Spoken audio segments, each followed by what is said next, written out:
जय हिंद साथियों। Exam pass के यूट्यूब चैनल में आपका स्वागत है। आशा करता हूँ आप सभी अच्छे होंगे।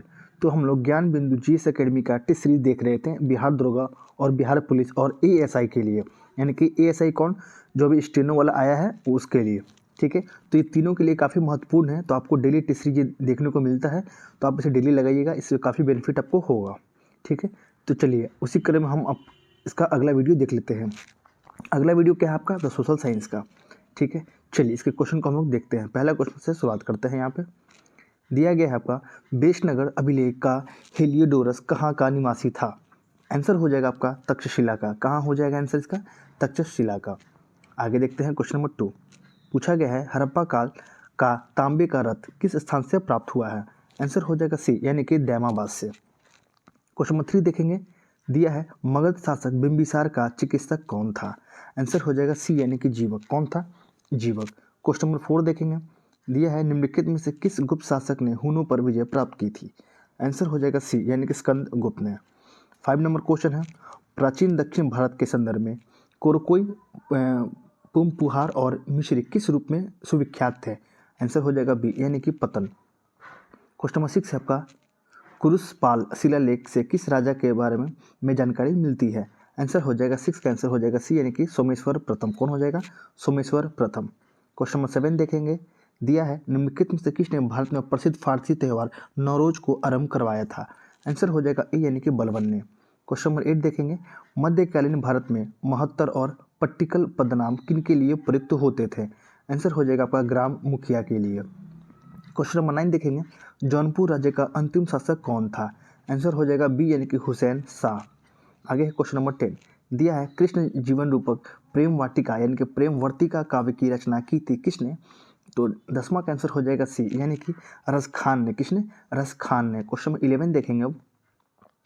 चलिए यहाँ पे क्वेश्चन 11 है आपका, निम्न में से कौन नूरजहां के गुट का सदस्य नहीं था। आंसर हो जाएगा डी, यानी कि खुर्रम। आगे क्वेश्चन नंबर 12। इनमें से किसे शाहजहां ने शाह बुलंद इकबाल की पदवी दी थी। आंसर हो जाएगा आपका ए, यानी कि दारा शिकोह को। क्वेश्चन नंबर 13 है, निम्नलिखित युग में से कौन सा सुमेलित नहीं दिया गया है। आंसर हो जाएगा डी, नायक हो जाएगा ताना भगत। ये गलत है, बाकी सही है। बिरसा को क्या कहते हैं, मुंडा बिरसा, यानी कि बिरसा मुंडा आपने पढ़ा भी है। संथाल कान्हू। अहोम हो जाएगा आपका गोमधर कुंवर। ठीक है, चलिए 14 नंबर क्वेश्चन देखेंगे। 1857 के संघर्ष में भाग लेने वाले सिपाहियों की सर्वाधिक संख्या कहाँ की थी। आंसर हो जाएगा बी, यानी कि अवध से। कहाँ से, अवध से। आगे है, महात्मा गांधी एवं उनके विचारों से प्रभावित होने वाले प्रथम आदिवासी नेता कौन थे। आंसर हो जाएगा अल्लारू सीताराम राजू। आगे है 16 नंबर क्वेश्चन। वायुमंडल में प्रकाश के प्रसार का कारण क्या है। आंसर हो जाएगा बी, यानी कि धूल कण। 17 नंबर क्वेश्चन है, निम्नलिखित में से कौन सा सागर बिना तटीय रेखा के है।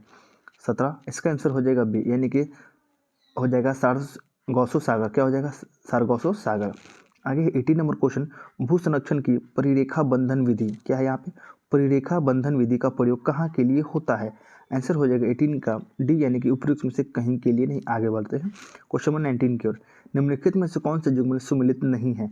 19, इसका आंसर हो जाएगा सी, यानी कि सब्जियों की खेती को हॉर्टिकल्चर कहते हैं। ये आपका गलत है, बाकी सही है। फूलों की खेती के लिए यूज करते हैं हम फ्लोरिकल्चर कहते हैं। फसलों की खेती के लिए एग्रोनॉमी और फलों की खेती के लिए आपका पोमोलॉजी। क्वेश्चन नंबर 20 देखेंगे।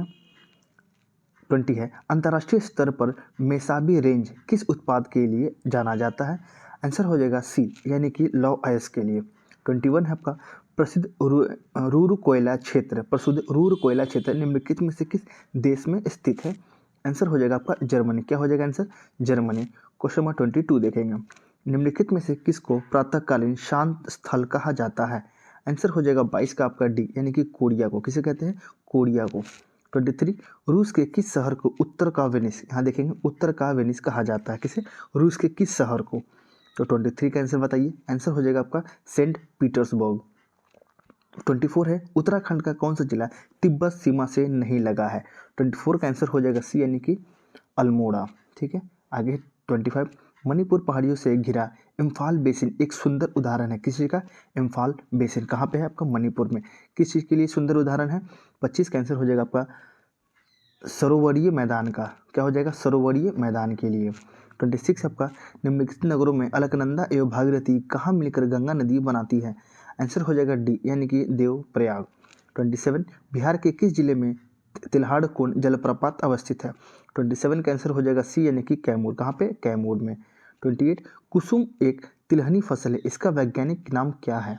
28 का आंसर हो जाएगा सी यानी कि हो जाएगा आंसर कार्थेमस टिक्टोरियस। आगे देखते हैं। 29 इंडियन ब्यूरो ऑफ माइंस का मुख्यालय अवस्थित है, कहाँ पे है ये? आंसर हो जाएगा सी यानी कि नागपुर में। क्वेश्चन नंबर 30 देखेंगे, निम्नलिखित में से किस में नेचुरल हिस्ट्री का राष्ट्रीय संग्रहालय नहीं है? 30 का आंसर हो जाएगा बी यानी कि हैदराबाद। आगे देखते हैं क्वेश्चन नंबर 31। क्वेश्चन नंबर 31 है, निम्नलिखित में से किन से विनिर्धारिता होता है कि भारत का संविधान परिसंघीय है? किससे होता है ये? 31 का आंसर हो जाएगा डी यानी कि केंद्र और राज्यों के बीच शक्तियों का वितरण। आगे देखते हैं 32 नंबर क्वेश्चन, निम्नलिखित में से कौन भारतीय संविधान के अनुच्छेद 20 का हिस्सा नहीं है? 32 का आंसर हो जाएगा सी यानी कि यातना के विरुद्ध निषेध। क्या हो जाएगा? यातना के विरुद्ध निषेध। 33 नंबर क्वेश्चन है, राज्य के नीति निर्देशक तत्वों के बारे में निम्नलिखित कथनों पर विचार करना है, बताना है कौन से कथन यहाँ पे सही दिए गए हैं। आंसर हो जाएगा दोनों ही आपके सत्य दिए गए, यानी कि ये तत्व देश के सामाजिक आर्थिक लोकतंत्र की व्याख्या करते हैं और इन तत्वों में अंतर्विषय उपबंध किसी न्यायालय द्वारा परिवर्तनीय यानी कि इनफोर्सेबल नहीं है। आगे है 34 नंबर क्वेश्चन, निम्नलिखित में से कौन सा एक मौलिक कर्तव्य नहीं है? 34 का आंसर आप बताइए। आंसर हो जाएगा सी यानी कि राष्ट्रीय महत्व के स्मारकों और स्थानों की रक्षा करना। 34 का आंसर हो जाएगा सी। आगे देखेंगे 35 नंबर क्वेश्चन, निम्न में से कौन सा संवैधानिक विशेषाधिकार राष्ट्रपति का नहीं है? 35 इसका आंसर हो जाएगा बी यानी कि वित्तीय बिल को पुनर्विचार हेतु लौटाना। आगे है 36 नंबर क्वेश्चन, निम्नलिखित में से कौन राष्ट्रपति के पश्चात पर्यंत अपना पद धारण करता है? 36 का आंसर हो जाएगा डी यानी कि भारत का महान्यायवादी। आगे देखेंगे क्वेश्चन नंबर 37, राज्यसभा से संबंधित निम्नलिखित कथनों में से कौन सा एक सही है? 37 का आंसर हो जाएगा ए यानी कि राज्यसभा का विघटन नहीं होता। आगे देखेंगे क्वेश्चन नंबर 38, दिया है लोकसभा की प्रथम महिला अध्यक्ष कौन है? आंसर हो जाएगा डी यानी कि कौन? मीरा कुमार। क्या हो जाएगा? मीरा कुमार। आगे है प्रोटेम स्पीकर का कर्तव्य क्या होता है? 39 का आंसर हो जाएगा आपके लिए बी यानी कि सदस्यों की शपथ दिलाना। क्वेश्चन नंबर 40 देखेंगे, लोकसभा अध्यक्ष स्पीकर अपने कास्टिंग वोट का प्रयोग केवल करते हैं कब? कब करते हैं? आंसर हो जाएगा 40 का आपके लिए डी यानी कि वो जब करेंगे जब जो वोट आपका बराबर बराबर हो जाएगा तब उसके लिए करेंगे, जिसके तरफ वोट दे देंगे वो जीत जाएगा। आगे है 41 नंबर क्वेश्चन, निम्नलिखित प्रस्तावों में से किसका संदर्भित संबंध संघीय बजट से है? आंसर हो जाएगा सी यानी कि कटौती प्रस्ताव से। 42 नंबर क्वेश्चन, मुख्यमंत्री से संबंधित निम्नलिखित कथनों में से कौन सा कथन एक सही नहीं है? 42 का आंसर हो जाएगा ए यानी कि वह साधारणतः राज्यपाल द्वारा चयनित होता है। ठीक है। 43 नंबर क्वेश्चन है, भारत में न्यायिक प्रणाली किस पर आधारित है? 43 आंसर हो जाएगा डी यानी कि कानून द्वारा स्थापित प्रक्रिया। आगे देखते हैं क्वेश्चन में आपका 44 दिया है, हाल ही में नियुक्त सुप्रीम कोर्ट के निम्नलिखित न्यायाधीशों में से कौन इसमें किसी पहले उच्च न्यायालय का न्यायाधीश नहीं था? 44 का आंसर हो जाएगा आपके लिए सी यानी कि एल नागेश्वर राव।